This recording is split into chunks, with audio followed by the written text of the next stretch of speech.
probably could have played a boss specialty, and that would have ended up fine, if not slightly more intriguing.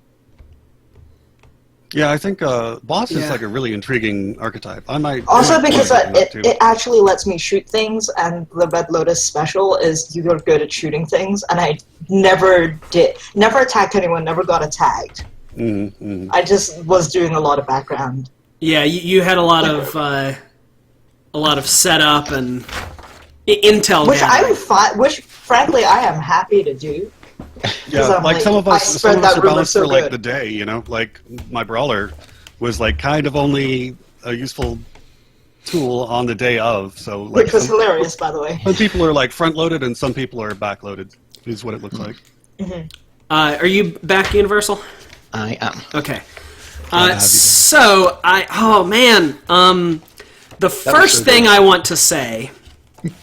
So I'm gonna let y'all know a little bit how the scenarios work. Just on my end, there is a list of things. So, for instance, I have a thing about information about the Grackenwall Depository, information about the Treasury, information about the taxes and the armored gondola and the escort and the route and the canyon and the bridge, and then all of the named NPCs that you met. And within each of those, there are 3 types of information. On your character sheets, on your cartel sheets, the things you know about, those give you access to the first level of information. The first level of information is, if a character knows about blank, they know this already. If they don't, then anybody can find this out doing legwork on the specific thing. So if you did legwork to investigate the armored gondola, you would find out that stuff for the armored gondola. Then there's a section called A Little Digging, which is stuff that you get to know about if you do some legwork. So it's like the first section, except you don't get it for free if you know things about certain stuff. The final section is Deep Secrets, and that you must spend a legwork scene investigating the relevant item, and either spend influence in finding out that information, or roll boons on advantage dice. So I think the only time I gave Deep Secrets was about Bornworth. The information about his past and the fact that his nobility was received as a bribe, that was a deep secret. And because Teddy spent influence to set up a meeting with Dirty Steve, he was able to find out that information. I realized in retrospect that I should have been... I tried to assign a lot of advantage and challenge dice today. I should have been assigning more in the past, and I think if I had assigned more, a couple more Deep Secrets would have come to light. For instance, the existence of the 4 dredgers in the cabin, along with Salzadonia, was a deep secret. Yeah. It felt like there's a whole bunch of stuff there that we didn't, there's a whole mystery there that we didn't have time to get into. Yeah, so what I did was I spent 12 influence, I spent 12 heat to do that. Mechanically, I didn't really need to, but I wanted to spend... You're supposed to spend all the heat, and we were trying to wrap up, so I just said, hey, this is 12, this is a major complication level, so even though it already exists, I'm going to spend it.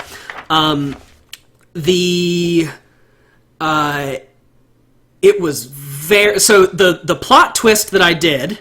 There are 2 plot twists that they suggest for this specific job. The one I did was Phineas Copperleaf had hired the Blooded to attack the gondola. Mm-hmm.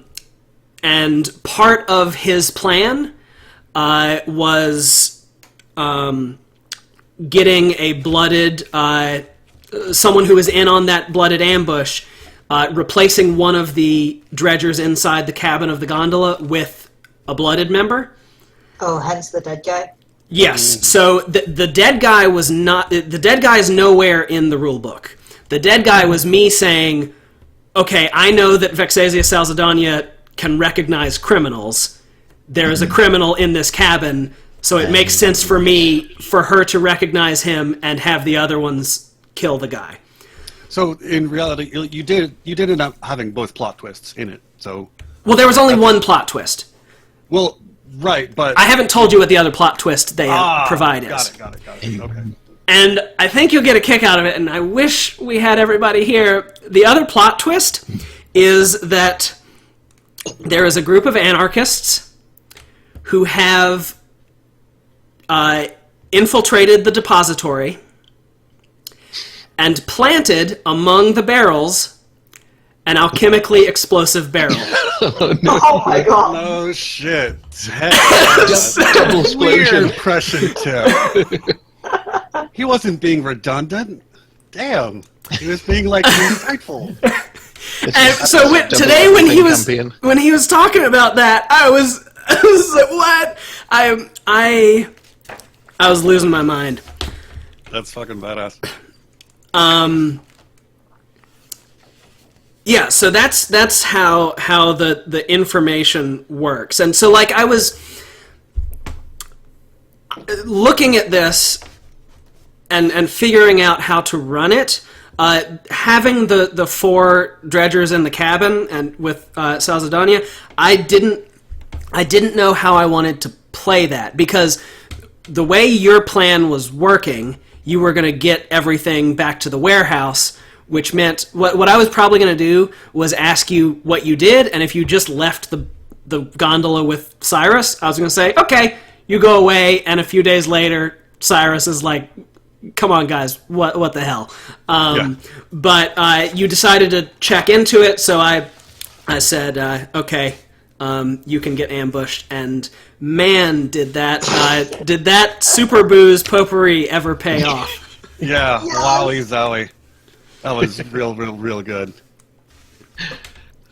That was probably my favorite moment. Like, just being able to end like that is like, that's the sting. Like, gotcha. Like, this is where the real genius of the actual heist was. Yeah, and I think that's... It's as if we knew about it. That's one of the things that I...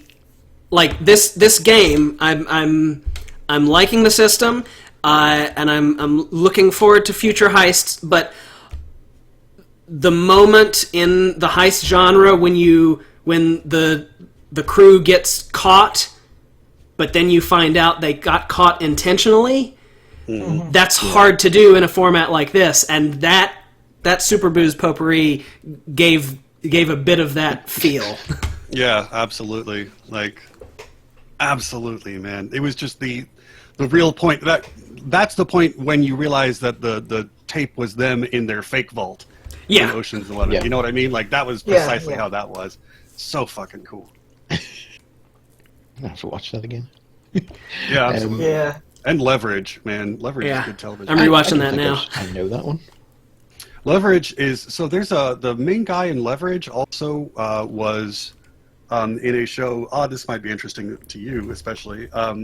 Was in a show called Nero Wolfe, which is about a...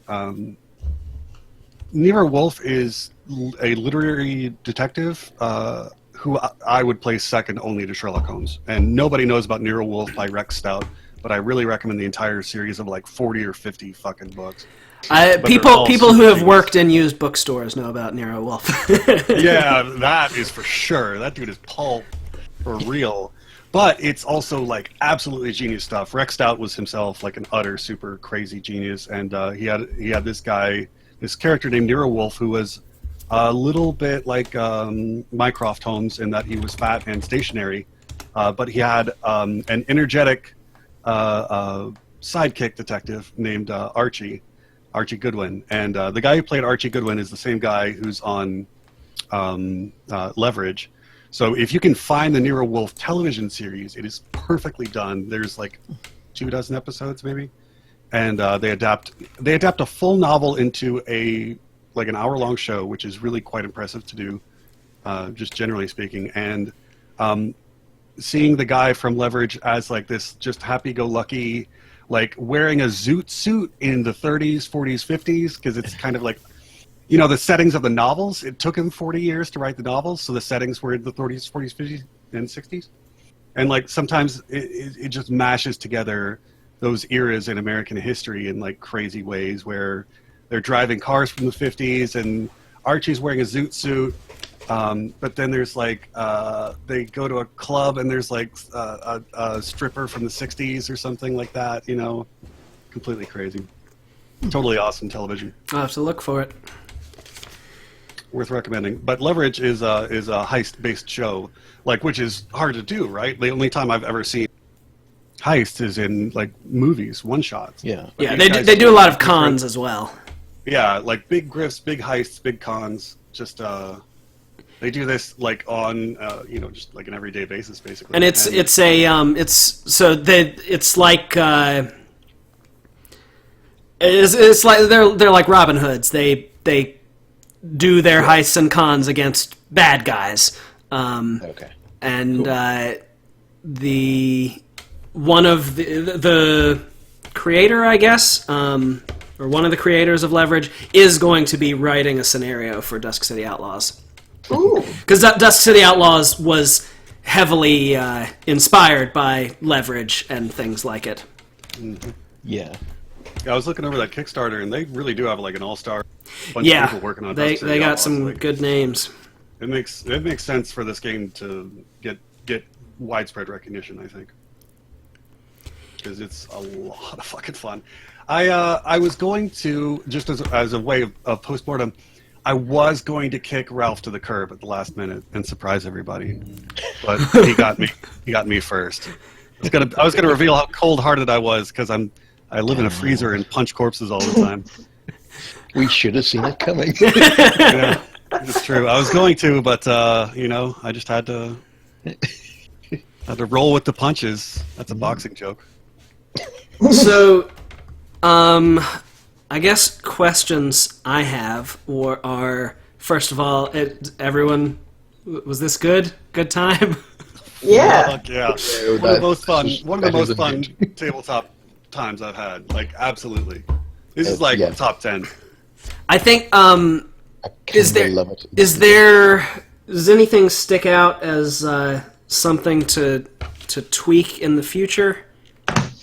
I think that from like a playing perspective, we need to diagram things out more. That really was like a turning point in our communication.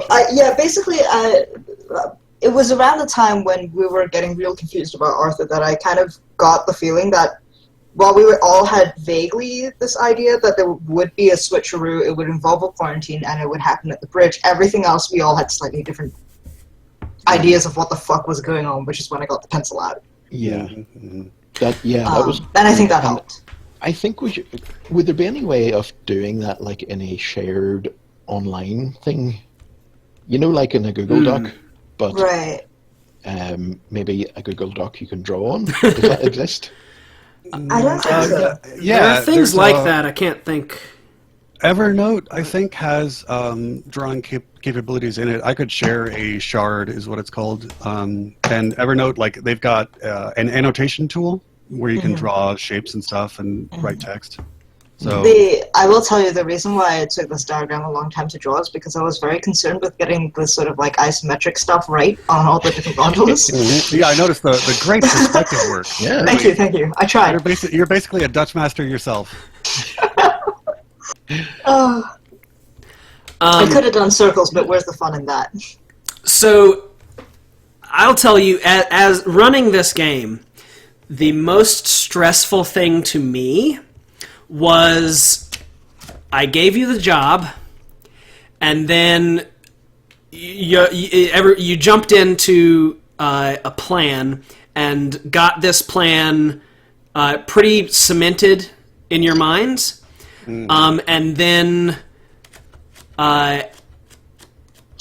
started doing a little legwork and discovering various hitches in the plan. So this was a 4-day job. Some jobs will be shorter and can probably have jump straight into planning something and then setting stuff up.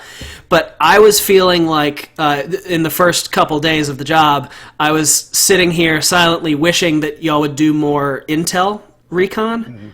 And And I don't know how that felt on your side, but for me, it was like I'm looking here and I'm like, well, this is going to be pretty hard for you to pull off. But you did it. You did it. Yeah, I mean, I don't know. I never got the impression that the plan was lacking. Like, I just kind of, we just kind of, yeah, that's really strange that you felt that way. I never felt like we learned anything that made it harder, or just kind of, like we had to do very small tweaks to it. But I felt like it was solid from the start. I was thinking there were several.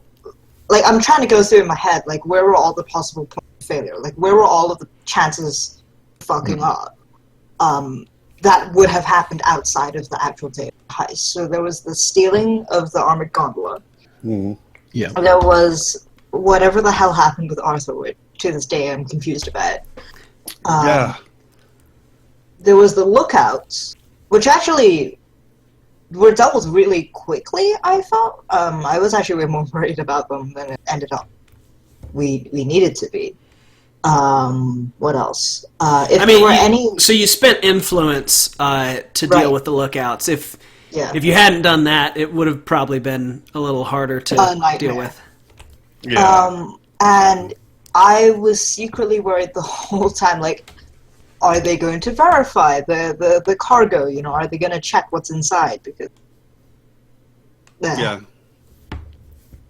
Let's see. And I think so. From my point of view regarding that, if the ruse to get them off and back on the boat was done smoothly enough, then they would have no reason to think that something had gone wrong with the cargo. Also, I knew that there were people inside the cabin, so those people, like, so if you had gone under the bridge and somehow managed to delay them for an hour while you tried to transport things from one gondola to another, then things would have gone differently. But since you tried to just take the original gondola to the warehouse, it was fine distraction-wise.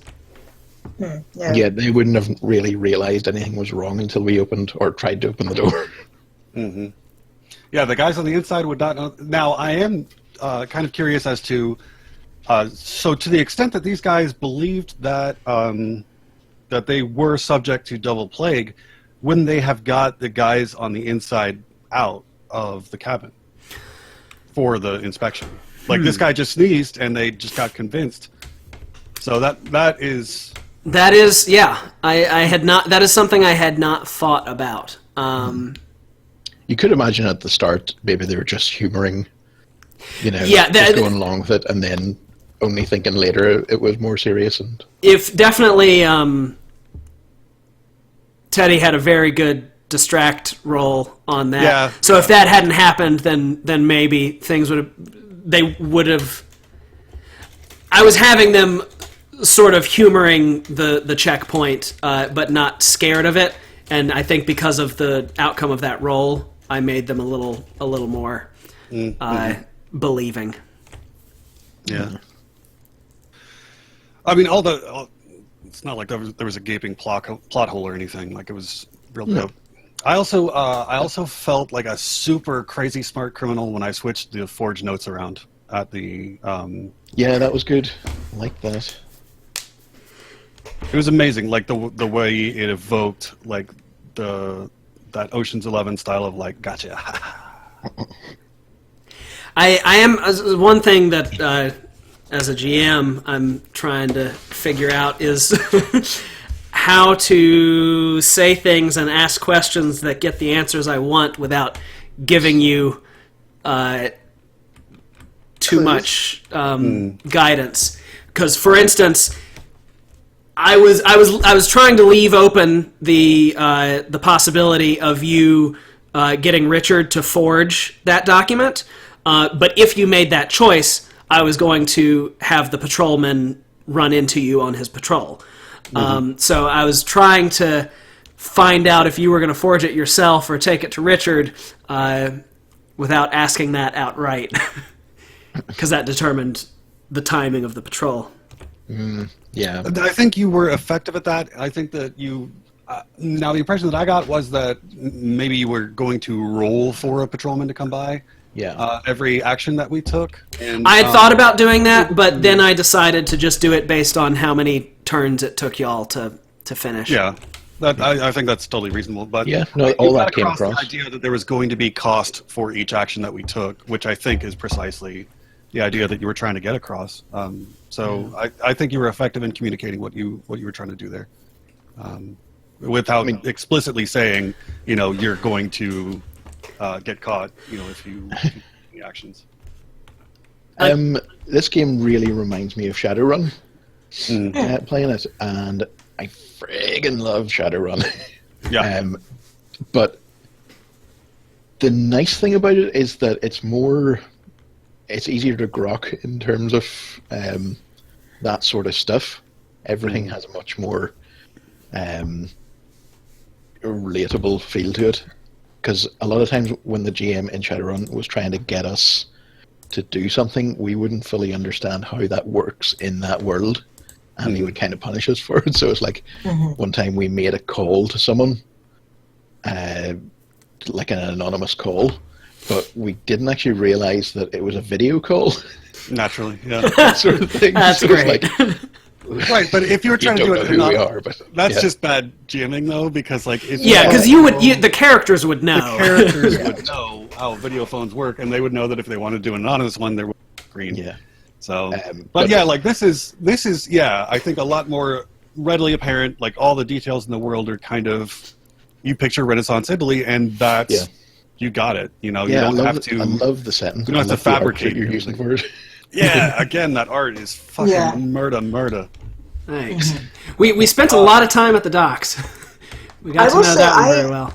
Really enjoyed being able to invent NPCs as a part of it. Yeah, that's cool. Fun. That is surprisingly helpful. Yeah. And so because if you ask me to do that, I will come up with very tiny backstories for everyone. Yeah. So Mr. Shin has a pet cat who he loves dearly, and a couple of he's just a cat person. All right, in the back, everyone knows this. Yes, Mr. Shin does have a cat. Correct. Yeah. So the campaign rules are still being revised and drafted. I've only read a preview version, but a lot of how campaigns will work, the XP you get will be like your... maybe you have a rivalry with a certain... and bump heads with a certain cartel, so as your character's story goes along, maybe you gain more and more infamy within your own cartel and start bumping heads against another one a lot more. And also, you form relationships with NPCs, and you can bring those NPCs back. Poor Ralph. Poor Ralph. So I'm gonna have to look at those. Burned him. Ooh. And obviously, so we'll have to. If we continue as a campaign, we can decide. But I think that the idea is XP is more of a group thing, and just the group always has the XP. And so if the group decides to start a job with a completely new crew, then I think we can still have XP to use to expand the lore of our New Dunhaven. Yeah, I feel like it's a really good setup again for drop in, drop outs because the premise is that whoever you're playing you already know, so it makes sense to have somebody come in new who all the other characters already know because they'll have accrued some kind of infamy on their own anyway, which is a nice system. It is, yeah, and it again with the low maintenance feel of it, it's very sort of it's simplified and streamlined. I could easily play another character next session, but I don't want to because I like Ilton Pets now. It's like in this session, I really felt like I I Bonded. know what know what he is now. Yeah, I'm Yeah. surprised by how characterful we managed to get. Like, Minerva's got some depth to her, in an interesting way. Cruel depth. I will say, so as the one thing I was pulling my hair out over was the lack of reconnaissance at the beginning. The other thing was that apparently this crew is the most honest crew ever. You just kept going up to people and just bluntly stating the truth and not trying to lie to them. And I found that very interesting. That would be Bloodhead. Yeah. Well, not just him. That he definitely did that with Bornworth, but I think Like early on, I just wandered up to people and said, "Hey, we're looking for people who've been hired by the judges." exactly like when you went to talk to Mr. Shin the first time. Like, I wonder if it would make sense to be like, the families have an agreement, but technically, I don't know, we'd be stepping on the family territory because we're trying to do things with the gondola, so we don't want them to know what we're up to. Mm-hmm. Because we've definitely pissed them off now, and they kind of haven't stolen their shit. Yeah. Oh, yeah. I did misspeak. I said Mr. Shin, but yeah, it was Vespachi that you went up to and basically outright asked if he had been hired to transport the taxes. Right, and so, but the thing is, I never really got the sense that there was necessarily going to be a penalty if any other cartels got wind of what we were doing, because, I don't know if it could have been framed as, like, you have competition for the job,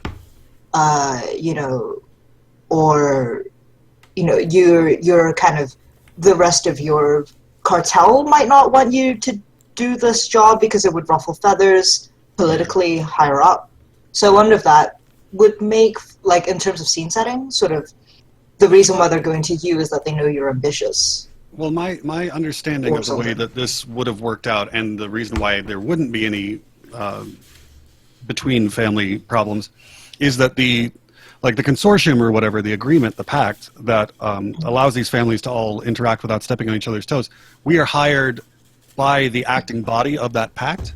So this represents the will of all of the... So that sometimes that happens. This was not a job where that was the case. This job you were hired by the Forgotten Cartel. But in theory, there could be a job where you're hired by the Black Council. Okay. Or you can just plot our own thing.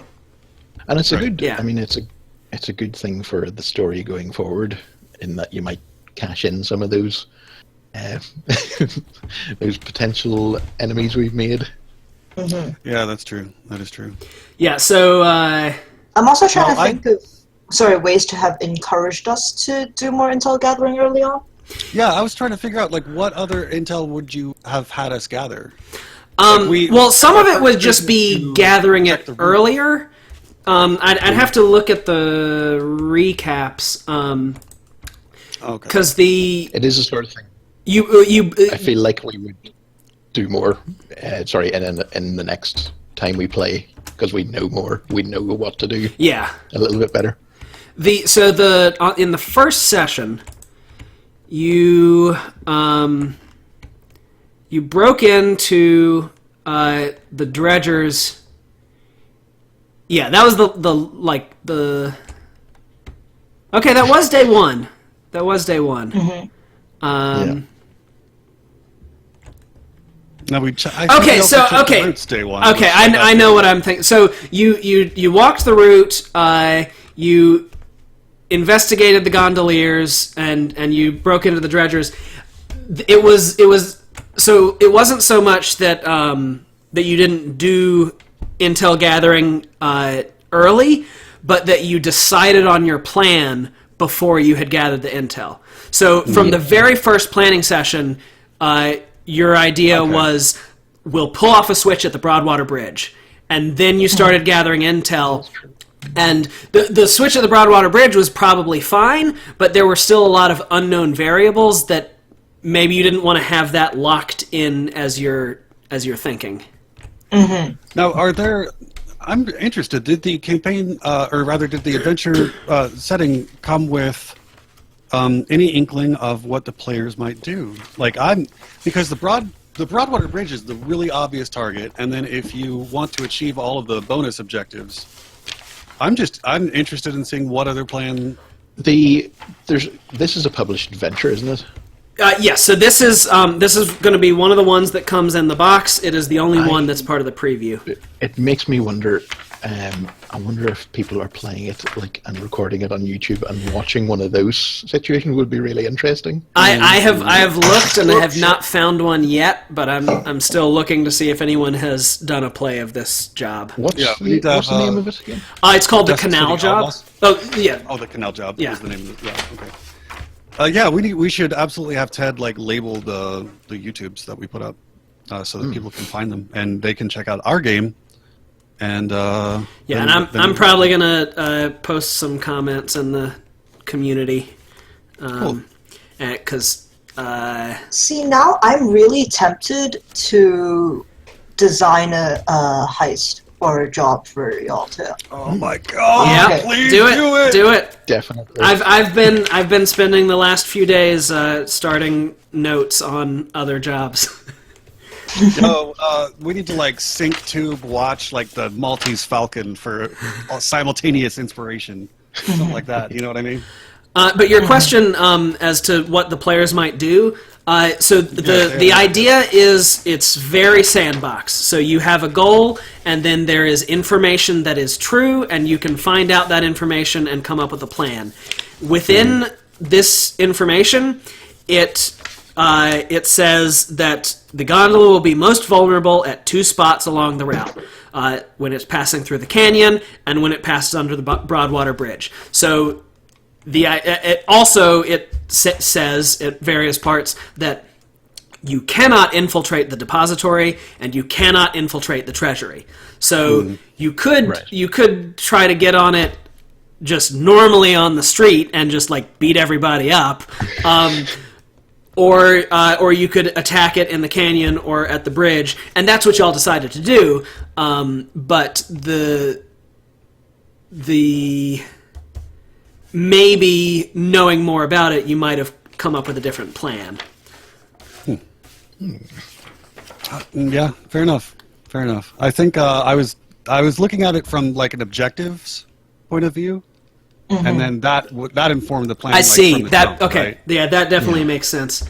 I didn't look much at the objectives after telling them to you for the first time. Yeah, I think the objectives provided the priorities list, and that created the plan in my mind, and that's why it was so solid to me. That I wanted to try and work out the kinks in it rather than come up with something new.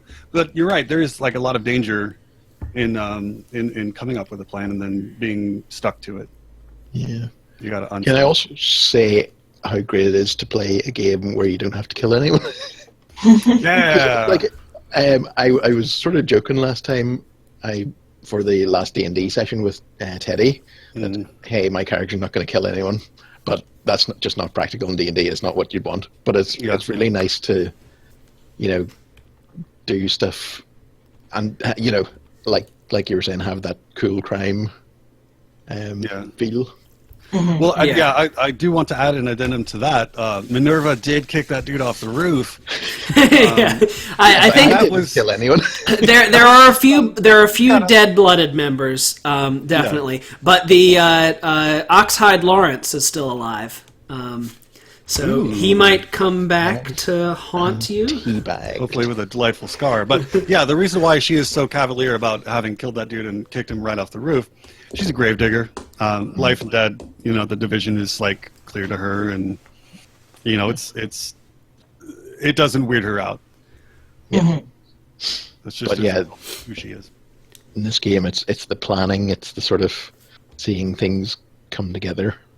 Is the draw much it's something that I've never. And this kind of thing, the feeling of establishing a plan so thoroughly. And having that plan come together utter beautiful, buttery smooth clockwork, I've never had in another tabletop. And that was so satisfying when it actually works. Oh yeah, just great gaming moment. Mm-hmm.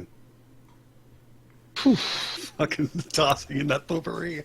Shut the door. Ah. Yes. Oh, I love it when a flan comes together. Beautiful. And that was just amazingly serendipitous because we had established that Bausa had given Minerva the potpourri, and Minerva was the only member of the crew who got to act before the people in the cabin. Right, exactly. Oh my god, that was beautiful. So it wasn't even like stretching a thing, like saying, can I use this? Can I have reasonably grabbed it? It was, you had it on your person, and you were allowed to make a move. Fucking flawless victory.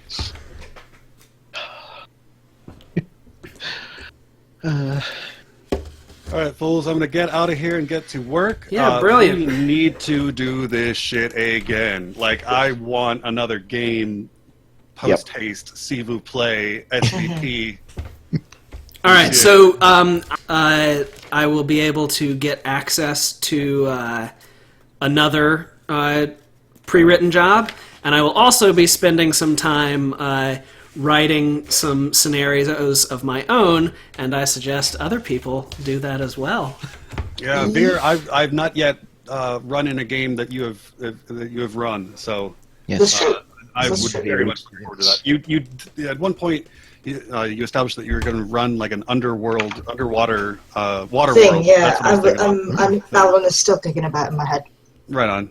And just I would love to run in a game run by you. That sounds like a ton of fun. All right, I'm out. Beautiful. All right, take it easy, everybody.